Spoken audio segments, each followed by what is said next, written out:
Gentlemen, in the foreword to your book, United States Senator Fred Harris said that although slavery has not been practiced in this country for over 100 years, the mind of the citizen has not been freed. Do you feel that this is the root cause of the Negro problem? We feel it is a very important cause.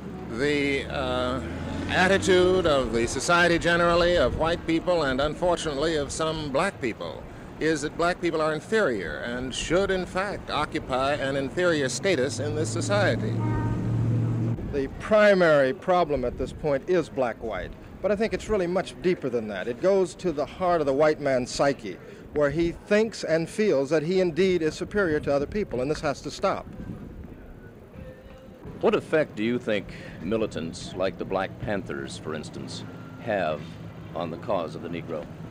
All black people are angry, not just a few militants whom one may see on television. Black people in this country have had it. They're angry, they want in, and they want everything that any other citizen has. And I think white America has to realize this in a very fundamental, basic fashion. Do you feel that maybe this statement is adding to what might be termed the white rage? I doubt it. We have every reason to believe, and I think most observers of the contemporary scene can understand that the racism that white people feel is a very hostile thing.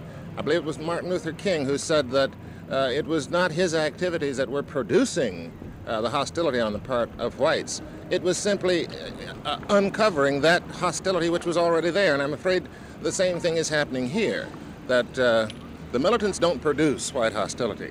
They simply expose that which is already there. Right, I think it's the same problem. What we have are racists who have heretofore been silent, who now feel more free to jump up and say something. You haven't offered any formula, any solutions, actually, to the problem of the Negro in your book, The Black Rage. What were your objectives in writing it? I think quite the contrary. We approach the book as clinicians, and we have the feeling that this country, one of the commodities that is lacking is information. Yeah, we felt that the decision makers, who are the ones who determine what kind of response will be made to the racial crisis, unfortunately operate sometimes from not a very sophisticated point of view. If, for example, they feel that riots occur because there are too many youngsters on the block in August and that the temperature, when it rises above 80, is the precipitating cause, then of course their responses are in terms of that kind of understanding.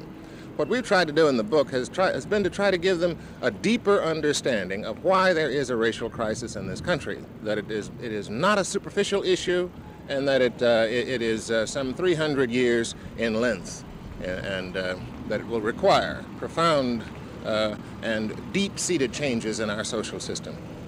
At this point, the country has reached a very desperate crisis where most black people are saying, either give it to us or blow up the system.